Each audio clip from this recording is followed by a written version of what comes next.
Hi Cancer, welcome, welcome. Tingnan natin kung ano yung surpresang naghihintay sa'yo. Be open-minded po, hindi po halos lahat makaresonate.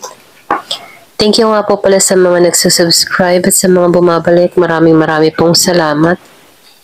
Give me the message for Cancer. Ano yung surpresang naghihintay sa'yo?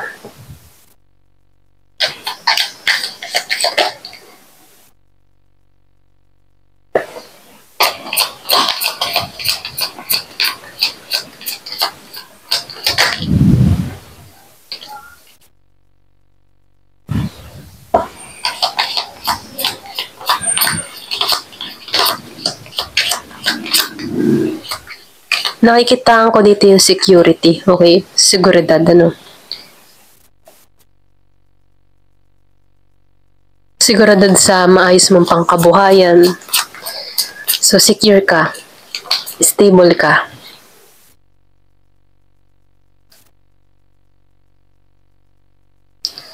So, nakikitaan ko rin dito, yung ba sa inyo grounded ka? Or pwede rin sabihin, ikaw yung tipo ng tao na maingat, okay? Hindi ka basta-basta nagtitiwala. Meron din ako nakikita na mensahe. Sa iba, meron kang mababalitaan. Meron ditong balitang parating sa'yo, okay? Pero ganun pa man, nakikitaan ko din dito na renewal. Meron ditong pagbabago na mangyayari sa'yo. Meron kang mga pinagdaanan, ano? Meron kang balitang maririnig sa isang tao na kung saan mahuhusgahan mo to, okay? So, na-feel ko din dito, meron ditong, dun sa iba, meron ditong temporary situation. Konting problema, pero masusolusyon mo to, okay? So, sinasabihan ka dito, huwag ka basta-basta kakatiwala, ano? Lalo-lalo na kung ano yung iaalok sa'yo, kung ano yung proposal sa'yo. Pag-aralan mong maigi. Kasi nakikitaan ko dito, meron lang ditong warning. Okay, dun sa iba, kumbaga babala. Halimbawa, meron nag-aalok sa'yo, proposal, trabaho, or pwede rin sa'yo investment. Pag-aralan mong maigi, huwag ka bigla-bigla na susunggab. Kasi meron kang mababalitaan na merong gumanda yung kabuhayan sa investment na pinasukan niya. So, aalokin ka dito. Kaya lang meron tong kaakibat na problema, okay? Kumbaga, pasasabikin ka lang muna. Tapos sa bandang huli, dun papasok yung problema. Kaya sinasabihan ka dito, maging maingat ka. Ayan. Nakikitaan ko rin dito yung renewal. May iba sa inyo mayroong pagbabago na nangyayari. Or pwede rin meron kang binabago sa sarili mo. So, yung iba sa inyo, nakikitaan ko dito, meron ditong tao na nanggagaya sa'yo, okay?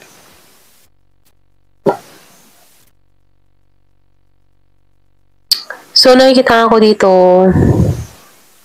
kumbaga, binalak mo na to, ito na yung nakikita ko, pero ginagaya ka nito. Kung ano man yung mga tinatrabaho mo, ginagaya ng tao na to. Ito lang yung nakikita ko.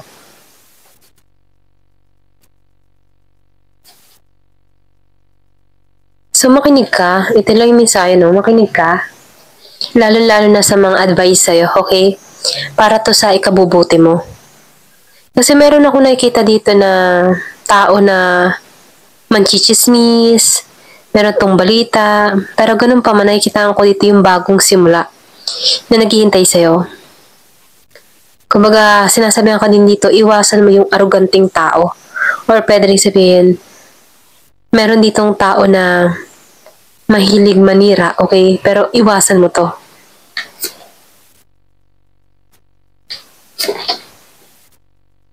So, sinasabihan ka dito, 2 beses na lumabas yung listen, ano? Listen to your body, listen to your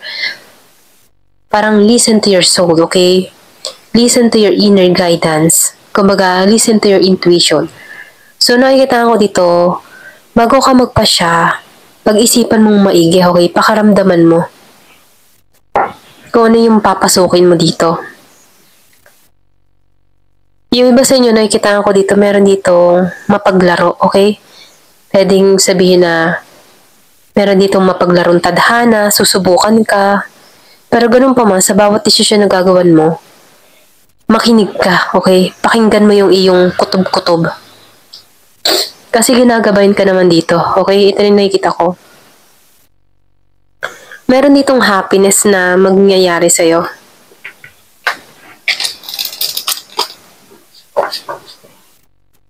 Pwede meron ditong tao na biglang parating na masayahin, ano. Kaya lang, huwag ka basta-basta magdidesisyon, okay? Kung ano man tong iaalok ng tao na to. Pwedeng madala ka sa pagiging niyang masayahin eh. Sa pagiging overwhelmed niya sa nangyayari sa kanya. So, sinasabihan ko dito, pakinggan mo yung katawan mo, pakinggan mo yung intuition mo, okay? Sa pagpapasyang gagawin mo. Ayan.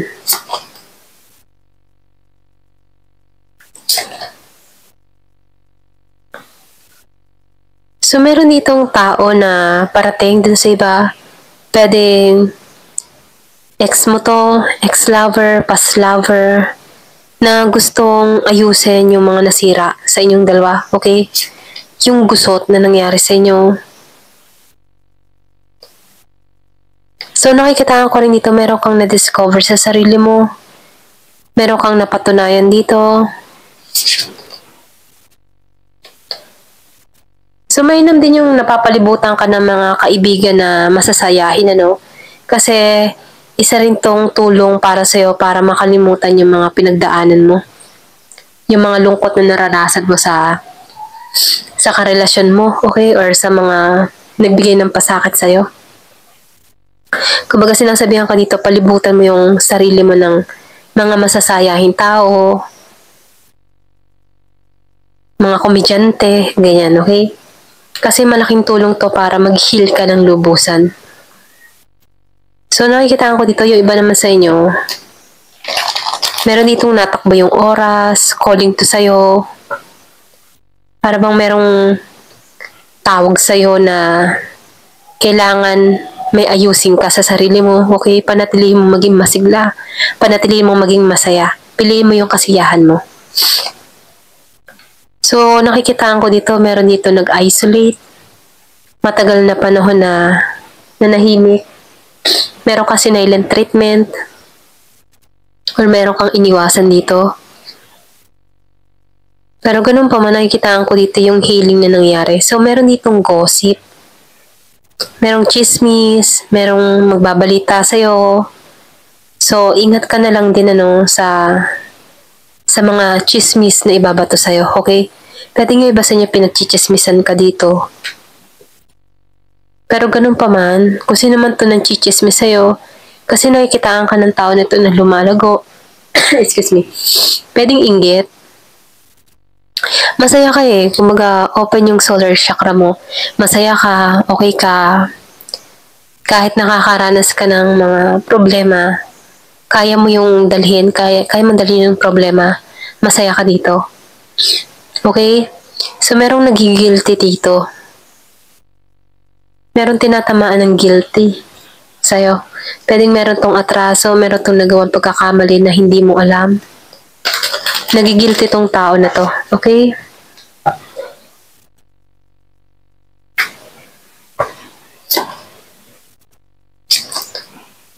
Loyal ka, kaya maybe yung iba sa inyo meron kang karelasyon na nagigilty sa'yo, merong atraso sa'yo. Kasi tapat ka eh.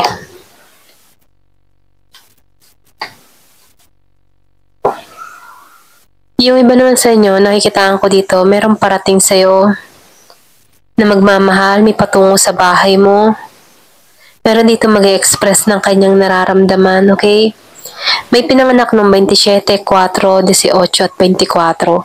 So, meron dito magpapahayag ng kanyang feelings, loyal tong tao na to, merong year of the dog. Yung iba sa inyo, meron kang patungo na Gemini, Aquarius, and Libra. Meron ding Scorpio, Cancer, and Pisces. Yan. Pasensya na. Ayan, ito lang nakikita ko. So, nakikitaan ko dito na may patungo sa bahay mo.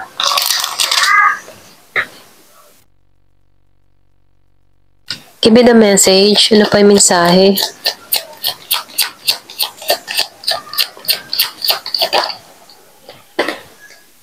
So, nakikita ko dito meron kang mga inalisan. Meron kang tinanggalan.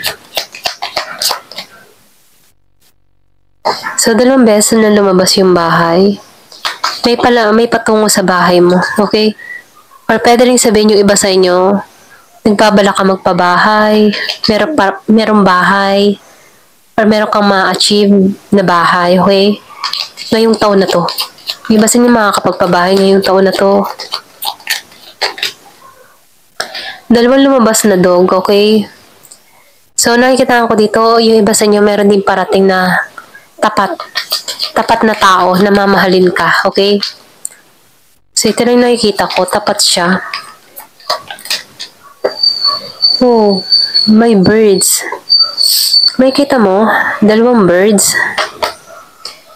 2 dog. And house. So, tumalsik to. So, nakikita ko dito, meron ditong papalarin, okay? Meron ditong tao na magmamahal sa'yo dito, okay? Kumbaga, tapat tong tao na itong parating sa'yo. Kung mahabang panahon ka ng single, meron ditong parating, ipagkakalob to sa'yo. So, meron ditong mag-express ng kanyang nararamdaman sa'yo. Okay? So, nafe-feel ko dito, mahabang panahon ka na nag-isolate. Pero ganun pa man, kung napagloko ka dito, nakikita ko dito, merong bagong parating. Okay? Na tapat. Ayan. Hanggang dito na lamang po. Thank you for watching. Love and peace.